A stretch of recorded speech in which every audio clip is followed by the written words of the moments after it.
भगवान है। जैसे दूध में घी है पर क्या दिखाई पड़ता? पर है तो कब दिखाई पड़ेगा? जब मक्खन बनाओ, मक्खन जब उसको दही बनाओ, दही का मक्खन आएगा मंथन करके, तब उसे गरम तवे पर, गरम आग पर रखो, गरम करो, तब वो मक्खन घी बनेगा। वैसे ही भगवान है। जब तक तुम इसे विचारों का जाम नहीं पाड़ोगे, विचार जब तक जमेंगे नहीं, एक निश्च विचार नहीं बनेगा, जब तक तुम्हारे जीवन में भक्ति से मंथन नहीं होगा और जब तक तपस्या से त्याग नहीं होगा, तब तक तुम्हारे अंदर भी परमात्मा दिखने वाला नहीं है। भगवान है, दिखाई तब पड़ेगा जब आप भक्ति के मंथन से मत होगे। चांद की सतह को देखने के लिए एक विशेष प्रकार की दूरबीन की आवश्यकता है। जमीन है, दिखाई कब पड़ेगी? एक दूरबीन है, वो आप उसको लगाओ, आपको दिखाई पड़ेगी। वैसे भगवान है, भक्ति की दूरबीन लगाओ, भगवान की जगह दिखाई पड़ेगी। भक्ति की दूरबीन लगते ही भगवान की जगह दिखाई पड़ेगी। अब प्रश्न उठता कि भक्ति की दूरबीन कौन लगाएगा? जिसके पास ऑलरेडी दूरबीन हो वही लगा सकता है। तो किसके पास भक्ति की दूरबीन है? राम रसायन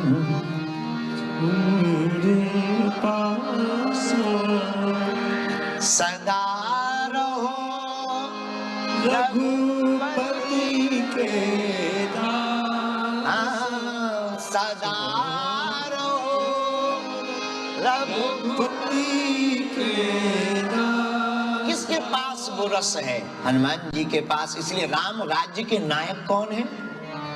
हनुमान जी। एक बात और, बुरा न मानना, हम लोग कुछ चीजें बचाव के लिए करते हैं। कुछ लोग तो भक्ति इसलिए भी करते हैं कि अगर भगवान होगा तो कहीं स्पेशल हमको नरक न भेजे।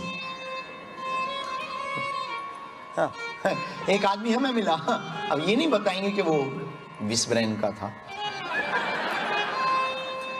हमें मिला, बोला गुरुजी हम भी बहुत दान करते हैं, डोनेशन देते, दान देते हैं।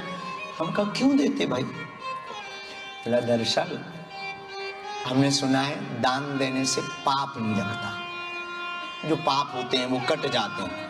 हम कहा इसका मतलब तुम पाप करते हो? बोले हो जाते। बोले गुरुजी पर कमाई जरूर पाप की है, पर हम दान देते हैं। हम कहा जय हो महापुरुष। मतलब ये तो वही वाली बात हो गई। एक आदमी मिला था, बोला कोई भी हत्या कर ले, हमारे यहाँ पर नल में नहा ले, हत्या धुल जाती। क्या विचित्र बात है। भगवान, बुरा न मानना, आपको बुरा लगे तो क्षमा। जब तक आपके अंदर ये चीज है कि भगवान की कथा पाप धोने की जगह, तब तक तुम पाप करोगे।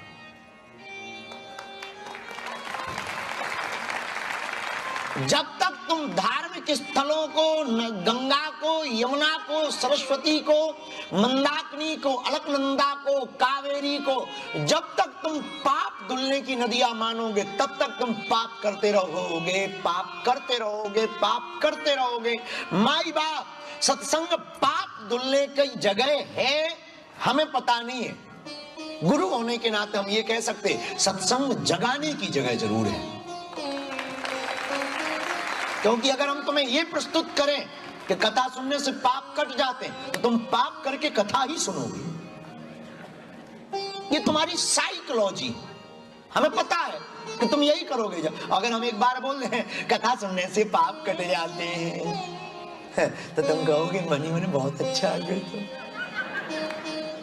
जब पाप ही कट जाने तो बढ़िया पाप करो, 2 नंबर का पैसा कमाओ, फिर बागेश्वर वाले गुरुजी की कथा करवाओ। ठटरी के भरे न कटा आगी के लगे।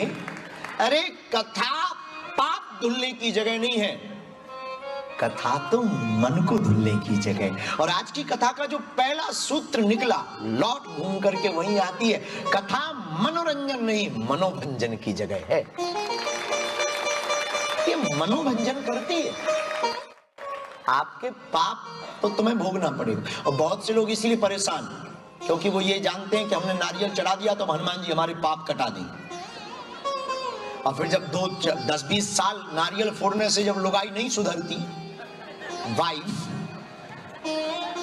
तब वो फिर हमें मिलते हैं, गुरुजी 20 साल से हनुमान जी की पूजा कर रहे, कुछ नहीं हो रहा।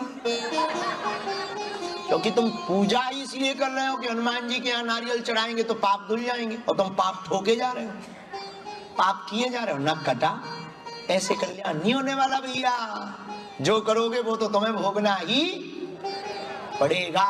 तो कथा पाप धुलने की जगह नहीं है, कथा तो जाप की जगह है। कथा आपके मन को धुलती है, आपके आंखों के ऊपर जो मोतियां बिंदे पड़ गया ना, उसको धुलती है। कौन सा मोतियां बिंद? माया का। कौन सा मोतियां बिंद? कुतर्क का। कौन सा मोतियां बिंद जो तुम्हें लग रहा कि ईश्वर नहीं है? कौन सा मोतियां बिंद? जगाने का। कौन सा मोतियां बिंद? अंदर के किवाड़ खोलने का। जिस दिन अंदर के किवाड़ खुल जाते हैं ना, उसी दिन अंदर अपने आप चेहरा खिलखिला पड़ता है। और सात्विक सत्य पाते ही व्यक्ति को पर संसार के किसी भी वस्तु को पाने की आवश्यकता नहीं। जिसने पा लिया वो क्यों भटकेगा? हमको एक सज्जन मिले अभी कुछ दिन पहले, बोले बहुत सी धर्मांतरण हो रहा, आप इस पर क्या बोलना चाहोगे? हम कहा धर्मांतरण हो रहा कि करवा रहे हो तुम? बोले मतलब?